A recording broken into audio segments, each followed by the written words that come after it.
Hey everybody, welcome back to the Daily Six. Do you see these knuckleheads? They want to go outside, and all they want to do is turn around and wait for us to come out and play with them. And they crouch at this door. There's another kind of crouching at the door going on in Genesis chapter 4. Get your Bible. Come on with us. Let's take a look.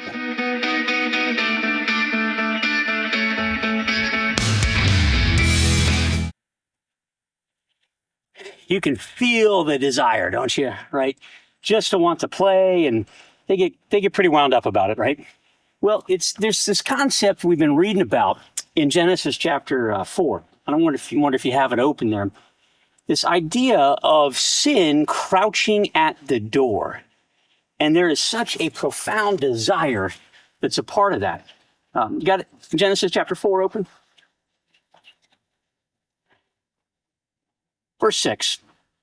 The Lord said to Cain, "Why are you so angry? Why is your face downcast? If you do what is right, will you not be accepted?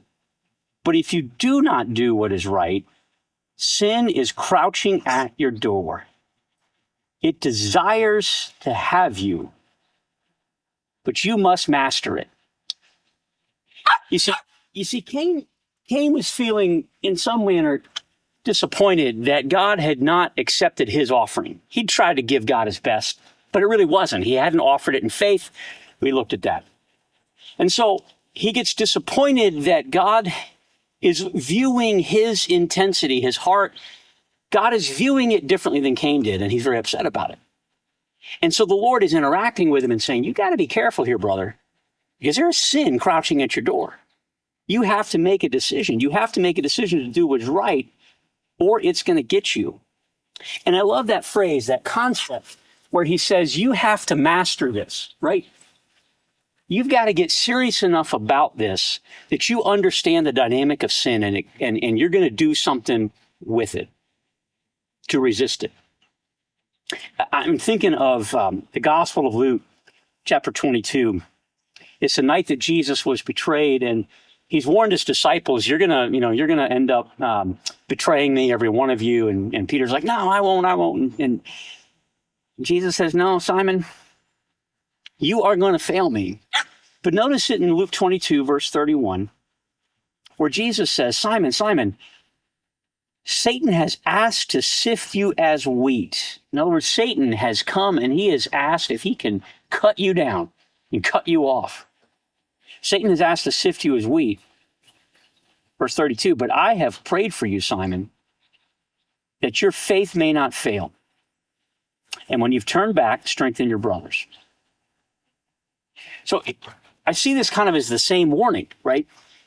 That God gives the warning to Cain. He saw the disappointment in his heart, that God was finding his heart only being half-hearted there, right, for the Lord. And God said, you need to step up. I'm warning you. There's sin crouching at the door, and you have got to take authority over this. Jesus gives that exact same warning to Peter. Devils come desiring to sift you, but I've prayed. I've been asking the Lord, don't let your faith fail, Peter. I'm asking God that your faith would be strong. Friends, I think the challenge of mastering sin, it's not about muscling up more behavior modification, gripping a hold of things. I'm not going to sin, digging deep. It's not that. It's about having faith. You see, Hebrews 11 tells us about Abel's sacrifice that God accepted. He said Abel offered his sacrifice in faith, and we looked at that. That when you show up with all of your heart, and it is a gift of faith, it's an act of faith, I'm bringing you everything that I am, all of my energy, all of my intensity, Lord, is brought before you.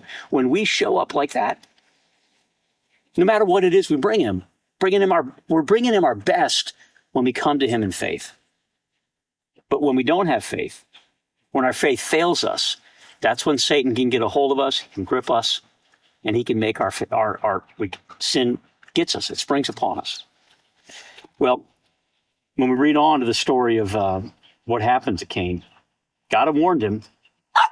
And in verse 8, Cain said to his brother Abel, let's go out to the field. And while they were in the field, Cain attacked his brother Abel and killed him.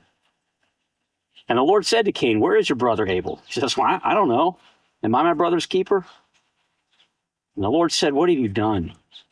Listen, your brother's blood cries out to me from the ground, and now you're under a curse, driven from the ground, which opened its mouth to receive your brother's blood from your hand. And when you work the ground, it will no longer yield its crops for you. You will be a restless wanderer on the earth. Because he had not received the Lord's hand of instruction. He hadn't listened to what God said. That you've got to learn to master this issue of sin in your life. Master it with faith.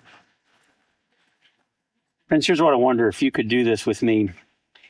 I got another 6 minutes of playing Frisbee with the dogs, at least. So I'm going to talk to the Lord and say, God, can you help me understand where my faith is weak, where I need to build more faith as a resistance to sin, not less. That I need to not muscle up my behavior modification, but I need to trust you, God, that you will help me overcome sin. Can you make that your prayer these next 6 minutes? And then coming back tomorrow, let's see how it works out and how God begins to give mercy to this murderer, even though he really screwed up. Tomorrow, right here on the Daily Six. Give God 6 more minutes. Come back tomorrow. See you then.